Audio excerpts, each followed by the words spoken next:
नमस्कार. आपल्या सगळ्यांमध्ये ना एक प्रचंड मोठी शक्ती लपलेली असते. पण गंमत म्हणजे आपण अनेकदा तिच्याकडे साफ दुर्लक्ष करतो. कोणती शक्ती आहे ही? ही आहे आपल्या आतल्या आपल्या संकल्पाची शक्ती. चला तर मग आज याच शक्तीबद्दल चला सविस्तर बोलूया. ही सगळी गोष्ट सुरू होते समर्थ रामदासांच्या मनाचे श्लोकमधल्या एका खूप सुंदर आणि खोल विचारापासून.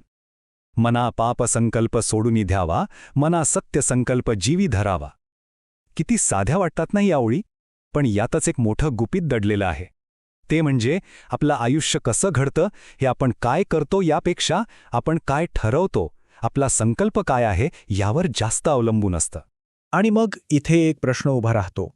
विचार करण्यासारखा आहे हा प्रश्न, की बाहेरून सगळं कसं अगदी परफेक्ट, अगदी छान दिसणारं आयुष्य. आतून जर मन गोंधळलेलं असेल, सैरभैर असेल, तर अशा पायावर उभं राहू शकतं का? काय वाटतं? चला एका तरुणाच्या गोष्टीतून हे समजून घ्यायचा प्रयत्न करूया. तर ही गोष्ट आहे अर्जुन नावाच्या एका तरुणाची. अर्जुन म्हणजे माहितीये का, आपल्या आजूबाजूला असे काही लोक असतात ज्यांना बघून वाटतं, वाह काय आयुष्य आहे, सगळं कसं अगदी परफेक्ट. अर्जुन अगदी तसाच होता. बाहेरून बघणाऱ्याला वाटायचं की अरे याच्या आयुष्यात सगळं काही त्याच्या कंट्रोलमध्ये आहे. म्हणजे त्याची शिस्त तर कमालीची होती. प्रत्येक गोष्ट अगदी वेळेवर, बोलणं एकदम मोजकं, वागणं एकदम सुसंस्कृत. त्याला बघून कुणालाही वाटावं की हा माणूस आयुष्यात कधी चूक करूच शकत नाही, एकदम परफेक्ट. पण हे सगळं होतं बाहेरचं चित्र. खरी गोष्ट तर आत होती, त्याच्या मनात विचारांचं नुसतं मोहोळ उठलेलं असायचं. एक प्रचंड गर्दी. अरे यार, मला जर हे मिळालं तर, जर तसं झालं असतं तर किती बरं झालं असतं, त्याच्या पुढे कसं जायचं, या आणि अशा असंख्य विचारांनी त्याचं मन कधी शांत नसायचंच. आणि मग नेहमीप्रमाणेच एक दिवस असा येतोच. तो दिवस आला जेव्हा त्याच्या या परफेक्ट दिसणाऱ्या आयुष्याच्या इमारतीला एक जोरदार तडा गेला. त्याने प्रचंड मेहनत घेतली होती, जीवाचं रान केलं होतं, पण तरी त्याच्या कामात एक मोठं अपयश आलं. ज्या प्रोजेक्टवर, ज्या गोष्टीवर त्याचा सगळ्यात जास्त विश्वास होता, तीच गोष्ट त्याच्या हातातून निसटली आणि तो आतून पूर्णपणे कोसळला.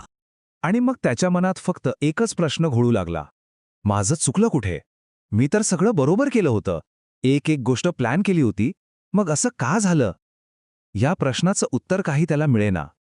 आणि मग तो निघाला ह्या प्रश्नाचं उत्तर शोधायला, कोणाच्या तरी मार्गदर्शनाच्या शोधात. हा शोध त्याला कुठे घेऊन गेला माहितीये? त्याच्या आजीकडे. आणि त्याच्या आजीने त्याला यश आणि अपयशाकडे बघण्याचा एक असा दृष्टिकोन दिला जो त्याने कधी विचारच केला नव्हता. एक अगदी नवीन आणि खूप खोल दृष्टिकोन. आजी काय म्हणाली असेल? ती म्हणाली, अरे बाळा, माणूस काय करतो याने नाही घडत, तर तो काय ठरवतो, त्याचा संकल्प काय आहे याने घडतो. आणि मित्रांनो, हाच या संपूर्ण कथेचा केंद्रबिंदू आहे. बघा, आपण योग्य काम करतो हे खूप चांगलं आहे, पण ते पुरेसं नाही. त्या कामामागे आपला हेतू काय आहे, आपला संकल्प किती शुद्ध आहे हे जास्त महत्त्वाचं आहे, नाही का? अगदी सोपं आहे. कोणतीही इमारत बांधायच्या आधी तिचा नकाशा, तिचा प्लॅन तयार असतो, बरोबर? आपला संकल्प म्हणजे आपल्या आयुष्याचा तोच प्लॅन, तोच नकाशा असतो. मग आजीने त्याला 2 प्रकारचे संकल्प समजावून सांगितले. एक म्हणजे पापसंकल्प आणि दुसरा सत्यसंकल्प. आता पापसंकल्प म्हणजे काय? तर फक्त चुकीचं काम करणं नव्हे, नाही, तर मनात सतत चुकीचे, दुसऱ्यांबद्दल वाईट विचार घोळवत राहणं.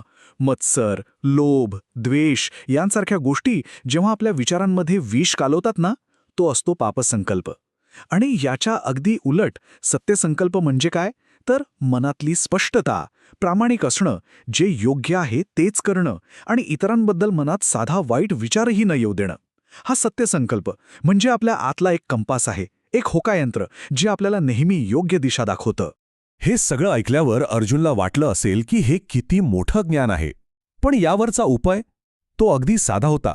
इतका साधा, पण तितकाच शक्तिशाली. एक छोटासा बदल जो त्याला फक्त रोज करायचा होता. त्या रात्री बहुधा पहिल्यांदाच अर्जुन शांतपणे बसला आणि त्याने आपल्या मनाच्या आत डोकावून पाहिलं. आणि त्याला जे दिसलं ते धक्कादायक होतं. त्याला कळलं की अरे, माझी कामं तर बरोबर होती, पण माझे हेतू, माझे संकल्प ते पूर्णपणे गोंधळलेले होते, विस्खळीत होते. आणि त्याच क्षणी त्याला त्याच्या अपयशाचं खरं मूळ सापडलं. आणि त्याने काय केलं? एक अगदी छोटासा निश्चय. त्यानं ठरवलं की दररोज सकाळी उठल्यावर, दिवसाची सुरुवात करताना स्वतःला फक्त एक गोष्ट सांगायची, आज माझा संकल्प शुद्ध असेल. बस, फक्त एक वाक्य. पण या एका वाक्यानं त्याच्या मनाला नव्याने आकार द्यायला सुरुवात केली. आणि या एका छोट्याशा अगदी साध्या बदलाचा परिणाम तो खरंच आश्चर्यकारक होता. हळूहळू त्याच्या आयुष्याच्या प्रत्येक भागावर त्याचा सकारात्मक परिणाम दिसू लागला. चला बघूया हे नक्की कसं घडलं. सगळ्यात पहिला बदल तो झाला त्याच्या विचारांमध्ये. त्याच्या डोक्यातली ती विचारांची सततची गर्दी, तो गोंधळ, ती अशांतता हळूहळू कमी व्हायला लागली. त्याचं मन शांत, स्थिर व्हायला लागलं. आणि बघा, जेव्हा विचार स्पष्ट होतात तेव्हा काय होतं? स्वाभाविकच निर्णय घेण्याची पद्धत बदलते. त्याचे निर्णय जास्त योग्य, जास्त अचूक होऊ लागले. तो आता फक्त माझा फायदा कशात आहे याचा विचार करत नव्हता, तर योग्य काय आहे याचा विचार करून निर्णय घेऊ लागला होता. आणि मग शेवटी काय? विचार बदलले, निर्णय बदलले आणि त्यामुळे त्याच्या संपूर्ण आयुष्याची दिशाच बदलून गेली. त्याला कामात यश तर मिळालंच, पण त्याहीपेक्षा महत्त्वाचं त्याला जीवनात खरी मनःशांती मिळाली. तर ह्या संपूर्ण प्रवासातून अर्जुन एक खूप मोलाची गोष्ट शिकला. आणि खरं तर हेच या कथेचं सार आहे. जेव्हा आपलं मन स्वच्छ आणि स्पष्ट असताना तेव्हा आपल्या आयुष्याचा मार्गही आपोआप स्वच्छ आणि स्पष्ट दिसू लागतो. आता जाता जाता एक प्रश्न प्रत्येकाने स्वतःला विचारायला हवा. आपल्या प्रत्येकाच्या आयुष्याचा मार्ग अधिक स्पष्ट करण्यासाठी असा कोणता एक शुद्ध संकल्प आपण करू शकतो?